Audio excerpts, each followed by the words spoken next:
Baik, terima kasih. Jadi ini bisa disebut pabrik pengolahan bahan pupuk organik. Nah, pabrik ini memang bekerja sama dengan PD Pasar Bermartabat. Nah, latar belakangnya yaitu ketika saya menjadi camat Andir, itu di daerah Andir itu kan banyak sekali limbah-limbah bahan pupuk organik. Dan biasanya ini tidak terangkut dan biasa menjadi sampah mubazir. Nah, kami berpikir dengan kawan-kawan bahwa bahan pupuk organik ini sebetulnya bisa kita manfaatkan secara maksimal. Nah, atas dasar itu saya bekerja sama dengan PD Pasar, ya, dan kebetulan PD Pasar ini ada lahan, ya, khususnya di Gede Bage, di mana lahan itu awalnya terlantar, tidak dimanfaatkan dan ya terlihat kumuh. Ya akhirnya kita bekerja sama membuat suatu MOU untuk bekerja sama. Bekerja samanya seperti apa? Jadi dari PD Pasar Bermartabat itu menyediakan lahan kita bangun, ya sesederhana mungkin lah. Selanjutnya dari PD Pasar sendiri ini menyiapkan tenaga petugas harian lepas yang mana diperbantukan untuk memilih bahan pupuk organik yang ada di Pasar Gede Bage. Fungsinya apa? Fungsinya yaitu untuk memanfaatkan yang bahan-bahan organik yang biasanya dibuang. Nah, ini kita inovasi bekerja sama dengan PD Pasar ini. Kita manfaatkan sedemikian rupa, setelah dipilah, kita manfaatkan ternyata bisa jadi pupuk organik. Ya. Bahkan sekarang ini sudah berjalan tiap hari, ya, diproses untuk pupuk cairnya lindi. Ya, itu kurang lebih 8.000 liter. Termasuk juga bahan pupuk organik keringnya kurang lebih 8 ton. Nah, bisa kebayang 16 ton itu ya dari bahan yang biasanya dibuang ke TPA. Nah, sekarang kita bisa manfaatkan sehingga mudah-mudahan Pasar Gede Bage ini sedikit-sedikit limbahnya bisa kita manfaatkan kembali. Nah, ini adalah salah satu bentuk partisipasi masyarakat yang diwadahi oleh PD Pasar untuk apa? Untuk bekerja sama, ya, memanfaatkan bahan pupuk organik ini untuk menjadi bermanfaat. Ya, memang saya bercita-cita kalau memungkinkan seluruh pasar yang ada di Kota Bandung ini kita manfaatkan. Kenapa? Karena di Kota Bandung ini kan tidak punya lahan untuk pembuangan TPA, ya, tempat pembuangan akhir. Nah, makanya kenapa tidak kalau kita manfaatkan limbah-limbah masyarakat ini, limbah-limbah dari dapur misalnya dan sebagainya, ini sebetulnya bisa kita maksimalkan. Nah, ini sebagai salah satu contoh saja bahwa di Gede Bage bekerja sama dengan PD Pasar Bermartabat, kita sudah mencoba memanfaatkan limbah-limbah pasar yang dulunya terbuang percuma. Dan ini juga salah satunya sebagai upaya mendukung program Bapak Wali Kota, ya, untuk memanfaatkan Kang Pisman, ya. Ini salah satu pemanfaatan di salah satu program Kang Pisman itu.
Betul.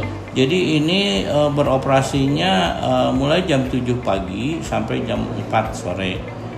Nah, terkecuali kalau hari Jumat libur, nah, Sabtu dan Minggu itu buka seperti biasa.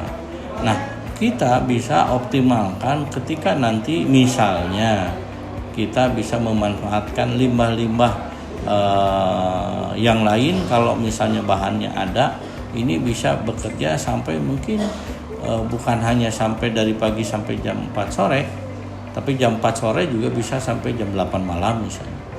Sehingga bisa nanti kalau sekarang 8 ton bisa mungkin jadi 16 ton ya, dari masing-masing yang kering termasuk yang basah.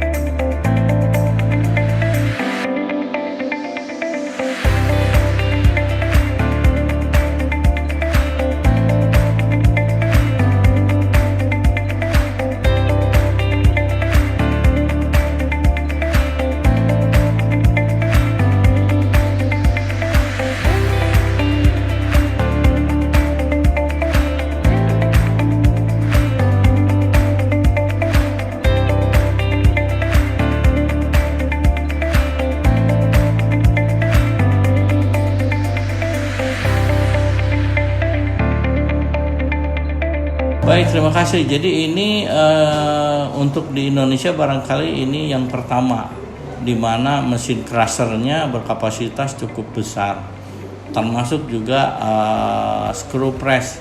Jadi untuk crusher ini adalah untuk mesin pencacah. Setelah dipilah kita cacah. Nah, setelah dicacah nanti kita di press ya, sehingga menghasilkan yang pupuk cair, calon pupuk cair, termasuk juga bahan pupuk organik yang kering.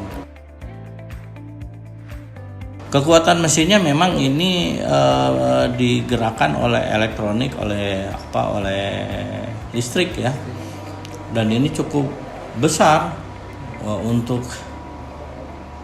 seluruh kapasitas yang ada di sini saja kurang lebih listriknya memakai 42.000 watt. Ya, jadi cukup besar. Baik, kemarin itu ada berita yang menggembirakan di mana Bapak Menteri Pertanian sekarang ini justru akan lebih meningkatkan bagaimana caranya masyarakat memanfaatkan pupuk organik, sehingga nanti pupuk organik ini akan dihasilkan ya, akan lebih banyak lagi. Dan mungkin nanti akan lebih banyak lagi pabrik-pabrik pengolahan bahan pupuk organik ini di pasar-pasar yang lebih besar. Nah, kemarin itu kita ditawarkan untuk pasar induk di Jakarta. Nah, tapi ini baru taraf survei. Mudah-mudahan saja berangkat dari pasar induk Gede Bage ya, mungkin nanti bisa memanfaatkan limbah-limbah yang ada di Indonesia ini, sehingga masyarakat kembali bertani dengan memanfaatkan bahan pupuk organik ya, bahan pupuk yang tentunya sudah sebetulnya dihasilkan oleh nenek moyang kita dahulu, karena zaman dahulu itu tidak ada pupuk kimia jadi mereka itu pupuknya dari alam. Dan pupuk organik ini biasanya ya, selain bahan-bahan organik yang ada di sini, ini dicampur dengan kotoran hewan, limbah-limbah juga, misalnya dari kotoran hewan sapi, domba dan lain-lain. Itu dicampurkan sedemikian rupa ya, kurang lebih 14 hari dimaksimalkan, dan itu hasilnya luar biasa, akan lebih baik daripada pupuk kimia.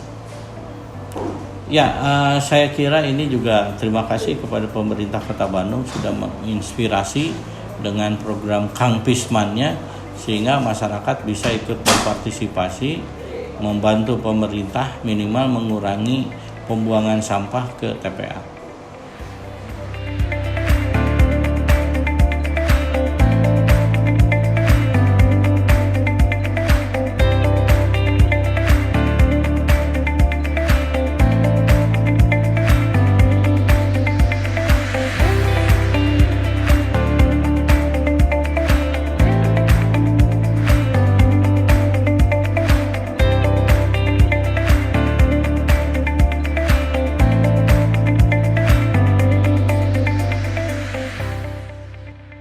pengolahan sampah yang dilakukan kerjasama kami dengan pihak swasta di Pasar Gede Bage ini sudah berhasil mengoptimalkan tenaga kerja lokal berupa putra-putra daerah, dan mereka bisa tadinya di kerja, tadinya pengangguran, sekarang bisa memiliki pekerjaan sebagai tenaga harian lepas untuk pengangkutan sampah dari pedagang menuju ke tempat pembuangan sampah di sini, dan di dalam hal ini juga membantu dalam hal pengolahannya. Jadi seperti itu kegiatan yang dilakukan di sini, dan setidaknya ikhtiar ini juga mengurangi biaya keluaran biaya yang biasa kita gunakan untuk pengangkutan sampah. Mudah-mudahan sampah di Kota Bandung ini tidak keluar dari pasar, tetapi begitu bisa dimanfaatkan, keluarnya hanya berupa residu yang hanya sekitar berapa persen, tinggal 7% atau berapa persen, itu sangat murah bagi kita, sehingga ada terjadi penghematan. Nah, itu juga termasuk penyumbang PAD ya, karena nanti dengan demikian biaya yang dikeluarkan oleh PD Pasar dan PD Kebersihan misalnya untuk kerjasama pengangkutan sampah menjadi berkurang. Baik, memang harus ada peningkatan. Ini kan baru awal ya. Kita melihat dari lokasi termasuk kantornya dengan ada inspirasi yang ada ini udah cukup bagus. Sehingga nanti perlu adanya suatu aset ya, aset jalan yang sehingga kesannya walaupun kita ngolah sampah tapi di sekitar lingkungan juga terkesan tidak kumuh dan kotor ya, walaupun kita mengolah sampah. Karena apa? Kita mengarah pada hal-hal nanti pada sifat kebersihan yang lazim yang perlu kita nikmati. Kita berlakukan manusia mengolah sampah ya pada kapasitasnya dia dimanusiakan. Jangan nanti kita udah mengolah sampah tapi kita sampahkan dia, tapi kita berdayakan dengan itu ada. Itu. Terus yang kedua yaitu tadi pemanfaatan ini harus kita manfaatkan sehingga nilai tambahnya kepada warga pun juga ada. Karena kalau tidak ada tentunya mereka akan kemana?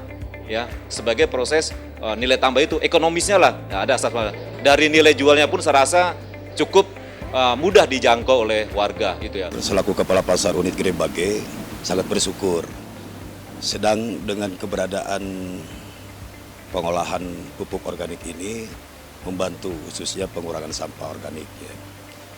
Yang sejatinya kita hampir kurang lebih 65 kubik per hari berkurang dengan sendirinya. Dan manfaatnya sangat luar biasa dengan keberadaan pengolahan pupuk organik ini. Mudah-mudahan Pak Injang beserta tim nantinya lebih bisa optimal lagi untuk melakukan gerakan-gerakan tentang bagaimana pengolahan sampah itu bisa berjalan. Ya, bukan saya tidak mendukung program yang lain. Yang saat ini saya rasakan dari pengurangan kubikasi sampah baru sekarang Pak Injang. Mudah-mudahan harapan saya ke depan kita bisa berkolaborasi, bisa menjadi bisa limbah pasar ini bisa menjadi bahan baku pupuk organik yang bisa disinergikan dengan kompos kotoran sapi yang selama ini juga menjadi permasalahan, dan kita bisa membuat suatu produk yang memang bisa diterima oleh masyarakat petani, terutama bisa dimanfaatkan untuk pertanian organik. Ini yang harus didorong oleh masyarakat karena ini inovasi anak bangsa yang betul-betul diperlukan di masyarakat banyak, khususnya di pertanian. Nah, ini limbah organik ini memang sangat dibutuhkan dan sangat bagus. Dan ini salah satu contoh untuk di tingkat nasional, mungkin internasional. Karena inovasi-inovasi ini harus kita bangun untuk betul-betul limbah organik ini manfaat bisa dipakai gitu. Jadi selama ini kan limbah ini dibuang. Nah, bagaimana limbah ini bisa manfaat dan bisa dipakai untuk pertanian. Dan mudah-mudahan limbah organik ini, pupuk organik ini bisa ditingkatkan di seluruh nasional. Dan ini salah satu percontohan buat pupuk organik.